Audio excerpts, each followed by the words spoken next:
April 6th, 1942, Tunisia. The blistering heat of the North African sun beats down on the dusty battlefield as the sounds of distant artillery fire fill the air. The desert landscape stretches out in every direction, its dry and cracked earth offering little cover against the unforgiving elements. Amid the chaos, American soldiers, their faces covered in sweat and grime, are taking their positions, ready to engage in one of the most crucial early battles of the war. The Americans are armed with a new weapon, one that would soon become iconic, the M1 Garand. Unlike the bolt-action Mauser K98 rifles used by the German forces, which require the soldier to manually cycle the bolt after each shot, the M1 Garand offers the advantage of semi-automatic fire. This means that with every pull of the trigger, the American infantryman can unleash a round, reload, and prepare to fire again. No need to manually cycle the action. For a soldier in the heat of battle, this gives them a huge advantage in terms of the rate of fire. For the American infantrymen, the M1 Garand is more than just a tool of war, it's a game changer. As they settle into position, the soldiers instinctively grip their rifles, adjusting the sights, and mentally preparing for what's to come. The rifle's action is smooth, its design sleek yet powerful.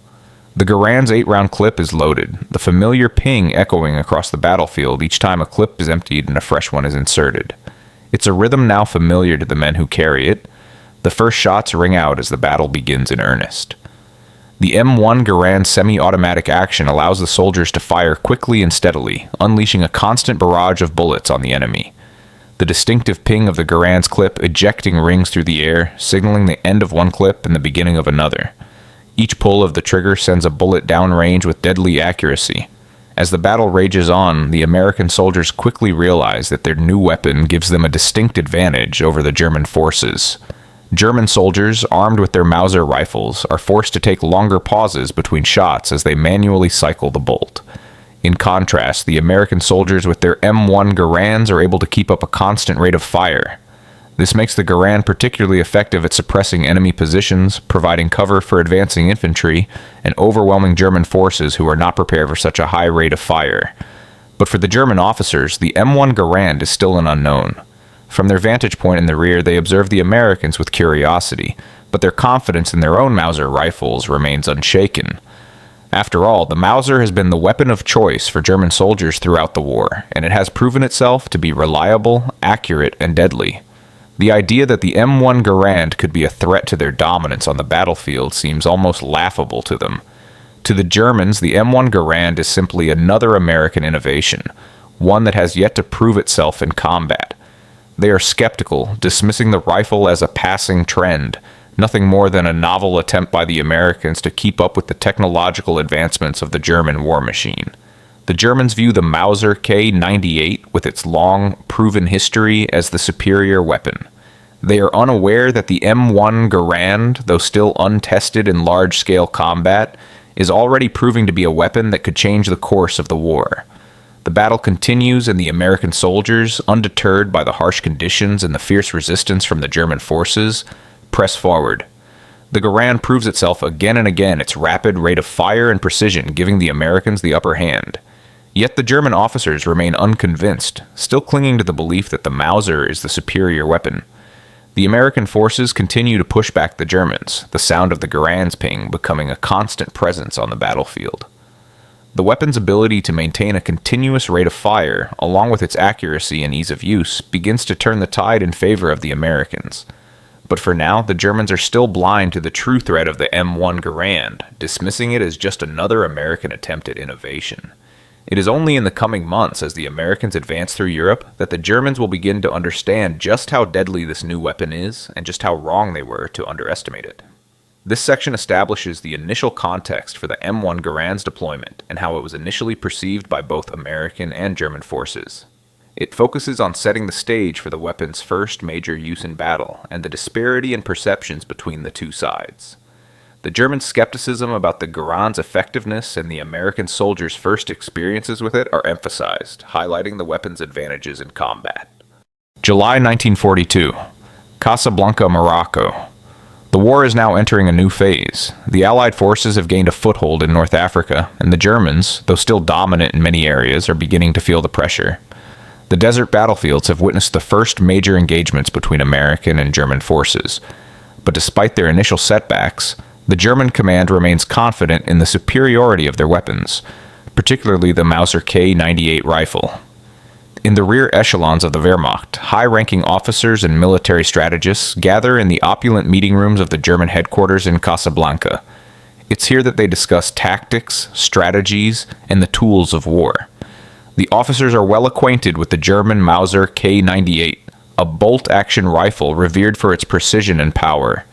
They believe that the Mauser's tried and tested design gives them a clear edge over their adversaries. Rumors of an American weapon, the M1 Garand, are circulating among the officers, but these reports are met with skepticism. The Germans dismiss the Garand as just another American attempt at innovation, something that could not possibly rival the time-tested Mauser K98. They've heard that the Garand is semi-automatic, capable of firing 8 rounds in quick succession, but they fail to grasp the strategic advantage such a weapon would have on the battlefield. To them, the Garand seems more like a novelty, a short-lived experiment, than a true threat. The German officers, convinced of their superiority, mock the Americans for adopting what they perceive as a quick-fix solution to a problem they believe does not exist. The Mauser, they argue, is superior due to its accuracy and reliability. It has served them well through years of battle, and they believe it is more than sufficient to win the war. The idea that a semi-automatic rifle could be a game-changer seems implausible to them. To the German military leadership, the concept of a semi-automatic rifle is a curiosity, something that may look impressive on paper but would prove impractical in actual combat. They view the M1 Garand as a mere gimmick, an attempt by the Americans to compensate for their lack of experience in large-scale warfare. The Germans are confident that the Mauser, with its longer range accuracy and deadly punch, will always prevail in direct combat. While the German command remains entrenched in their beliefs, they are also aware of the growing strength of the American forces. News of American successes in North Africa and the Pacific is beginning to trickle back to Germany, but there is still a sense of superiority. The Germans are certain that their soldiers' discipline, training, and weaponry will be enough to overcome any new American innovations, including the M1 Garand. They believe the war will follow the same course as before, victory through the tried-and-true methods that have worked for them in the past. At the same time, on the front lines in North Africa, American soldiers are beginning to see the full potential of the M1 Garand in combat. Despite the German officers' dismissal, the Garand is proving to be an invaluable asset. In firefights with the Germans, American soldiers are able to maintain consistent pressure on enemy positions, making it difficult for the Germans to effectively return fire. The rapid rate of fire provided by the M1 Garand allows the Americans to suppress enemy troops, providing an edge in both offensive and defensive operations. The Germans, however, remain oblivious to the weapon's effectiveness, continuing to rely on the Mauser as their primary weapon. As the Americans push further into North Africa, German officers continue to disregard the Garand as little more than a passing fad.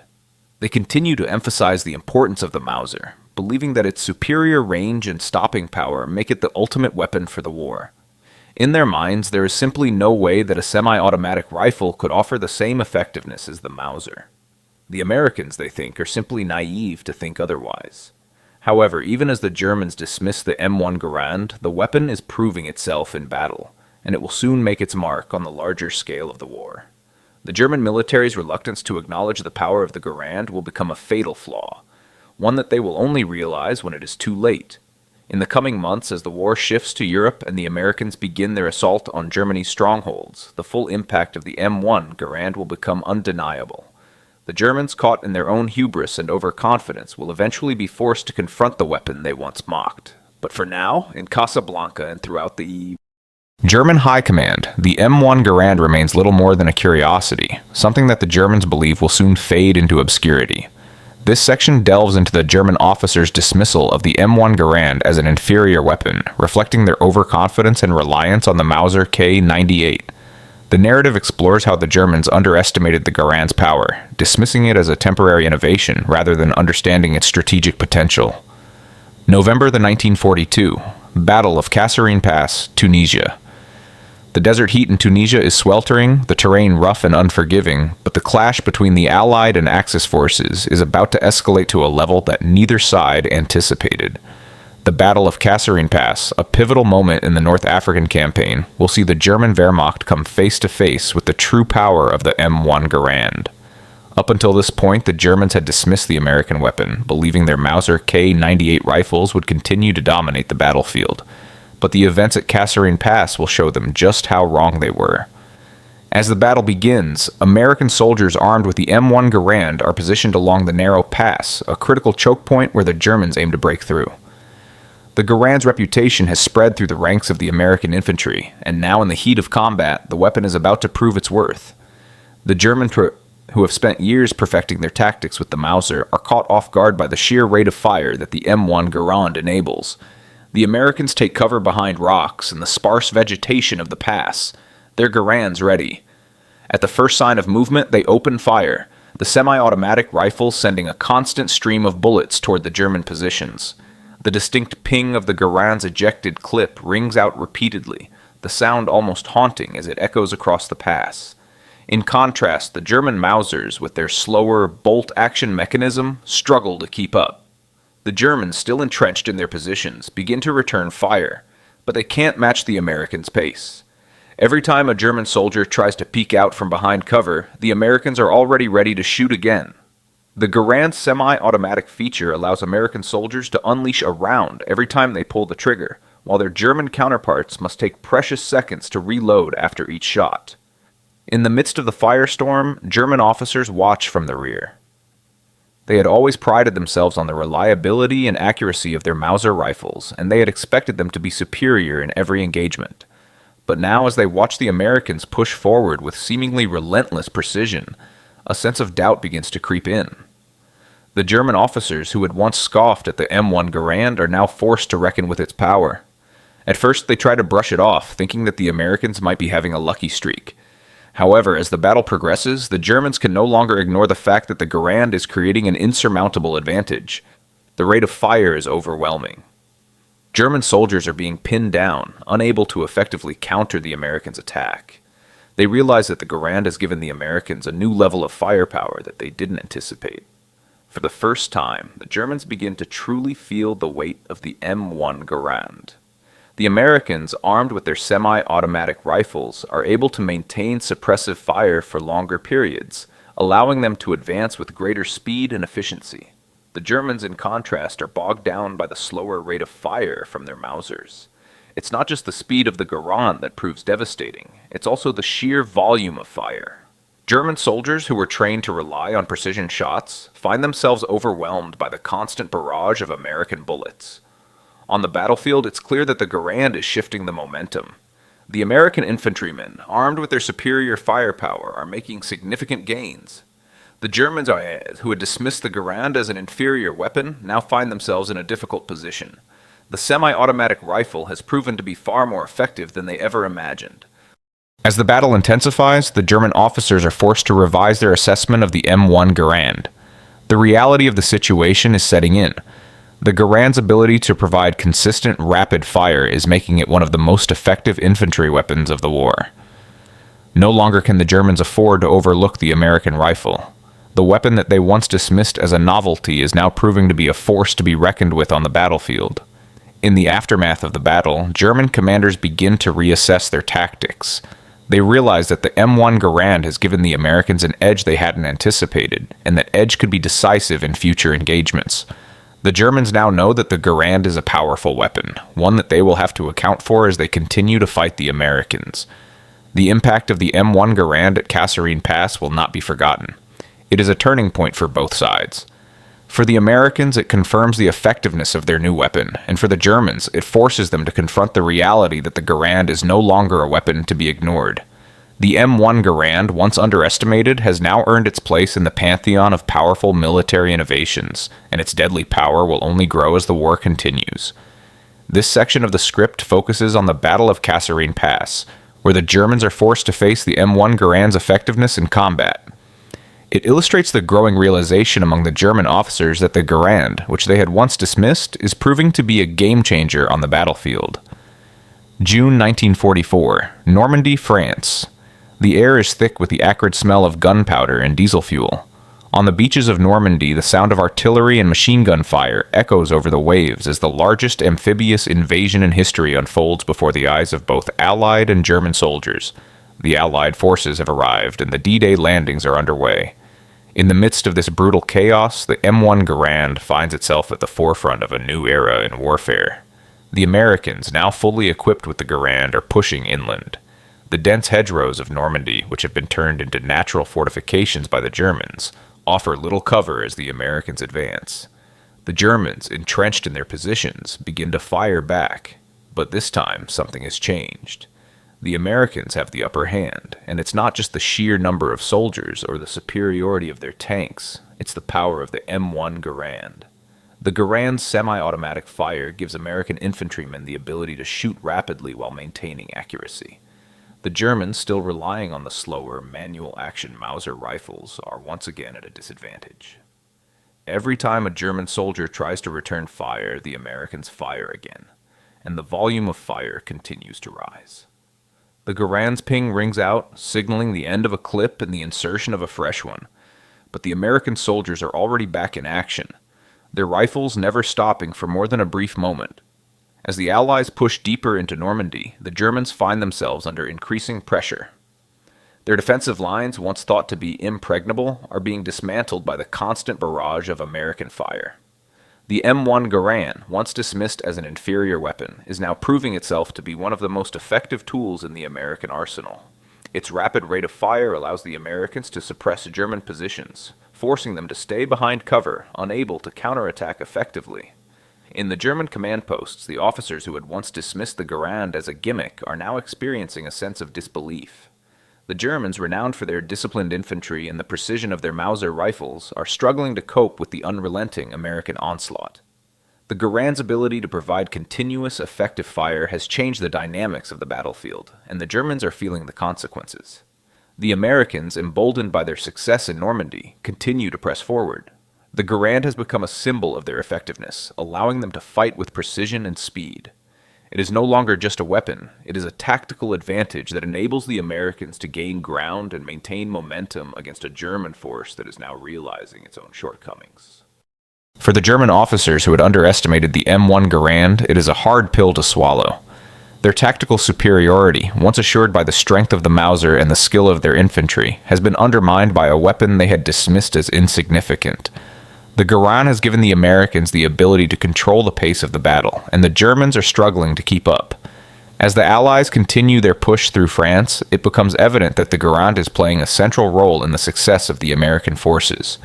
The Germans, unable to match the American firepower, are losing ground rapidly.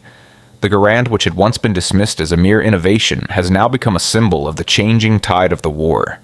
The Americans, armed with their semi-automatic rifles, have the advantage, and the Germans must now contend with a weapon they once believed to be no threat at all. In the weeks following the landings at Normandy, the Garand continues to prove its worth in every engagement. The Allies move closer to Paris, and the Germans are forced to retreat. For the German High Command, the realization is stark. The M1 Garand has leveled the playing field in a way they never anticipated. Their Mauser rifles, once thought to be the superior weapon, are now at a disadvantage against the American semi-automatics. The turning point in Normandy is not just about the success of the D-Day landings or the overwhelming strength of the Allied forces, it is about the emergence of a new weapon on the battlefield. The M1 Garand has demonstrated its ability to shift the balance of power, and for the German officers who once dismissed it, the consequences of their misjudgment are now painfully clear. This section highlights the pivotal role of the M1 Garand during the Normandy invasion and the turning point it represents for both the Americans and the Germans. The Germans, once confident in their Mauser rifles, are forced to face the Garand's rapid fire and realize too late the advantage it gives the Americans. The success of the American forces in Normandy serves as a testament to the Garand's effectiveness and marks a significant shift in the dynamics of the war. April 1945. Berlin, Germany. The war in Europe is coming to a close. The sound of artillery has become a constant hum in the background of the streets of Berlin, a reminder that the final stages of the conflict are unfolding. The Allies have pushed relentlessly across Europe, and the M1 Garand, once mocked and underestimated, has played a crucial role in the downfall of Nazi Germany. As American forces close in on Berlin, the Germans, defeated and broken, are left to reflect on how their superior military might was toppled by a weapon they once dismissed as inferior. for the American soldiers who had carried the M1 Garand through countless battles, from the deserts of North Africa to the beaches of Normandy and the streets of Germany. The rifle has become more than just a tool of war. It has become a symbol of the power of innovation and adaptability. The Garand, with its semi-automatic fire and rapid rate of fire, was a weapon that gave American forces an undeniable edge on the battlefield. As the war draws to a close, the Germans are forced to confront the legacy of the M1 Garand. It was a weapon that, in many ways, revolutionized modern infantry tactics. Unlike the Mauser K98, which had dominated the battlefield with its precision, the M1 Garand offered a new form of combat, one that emphasized volume of fire, suppression, and rapid movement. American infantrymen, armed with the Garand, could advance with fire support from their own rifles, keeping enemy soldiers pinned down while moving forward. The constant barrage of Garand fire kept the Germans on the defensive, unable to mount an effective counterattack. The American success with the M1 Garand was not just about the weapon itself, it was about how it was integrated into the broader strategy of the U.S. Army. The rifle was part of a system of innovation and adaptation that allowed American forces to leverage their technological superiority in a way that outpaced the Germans. The Garand, with its relatively simple design, was reliable, efficient, and deadly in the hands of the American infantry. As the Allies approached Berlin, the German High Command was already well aware of the changes that had taken place on the battlefield. The traditional methods of warfare that had once given the Germans their dominance, precision, tactical brilliance, and the reliability of their weapons, were no longer enough. The Germans had failed to adapt quickly enough to the new methods of warfare that the Allies, with their M1 Garands, had embraced. In Berlin, the German officers who had once dismissed the Garand as a mere curiosity now saw firsthand how it had shaped the course of the war. The constant pressure applied by American forces, combined with the firepower of the M1 Garand, was an overwhelming force that no amount of tactical brilliance or advanced German weaponry could overcome. The Garand, a weapon once underestimated, had changed the nature of combat, and the Germans were paying the price for their failure to recognize its potential. As the war ended and the Allies celebrated their victory in Europe, the M1 Garand stood as a testament to the power of innovation. The rifle had not only proved itself in the heat of battle, but it also played a critical role in the ultimate defeat of Nazi Germany.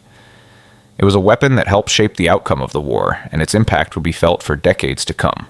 For the U.S. Army, the Garand had become more than just a rifle. It was a symbol of American ingenuity and determination. The success of the M1 Garand was a key factor in the broader success of the Allied forces, and its influence can still be seen in the design of modern firearms. The Garand's legacy would endure, and its place in history would be cemented as one of the most important infantry weapons of World War II. As the world moved into the post-war era, the lessons learned from the use of the M1 Garand would continue to shape military doctrine. The rifle's ability to deliver a rapid rate of fire while maintaining accuracy would be emulated in future weapons, ensuring that the Garand's influence would continue for years to come. The Germans, who had once dismissed the Garand, were left to reflect on the consequences of their miscalculation. The weapon that they had underestimated had played a crucial role in the defeat of their army, and in the eventual victory of the Allies. The M1 Garand had become more than just a weapon. It had become a symbol of the changing nature of warfare, a testament to the importance of innovation, and a key factor in the Allied victory in World War II. This section reflects the final impact of the M1 Garand on the course of the war and the legacy it left behind. The narrative shows how the Germans, having initially dismissed the weapon, came to realize its strategic value too late. The Garand's role in the victory in Europe and its long-lasting influence on military tactics and weapon design is highlighted as a major factor in the Allied success.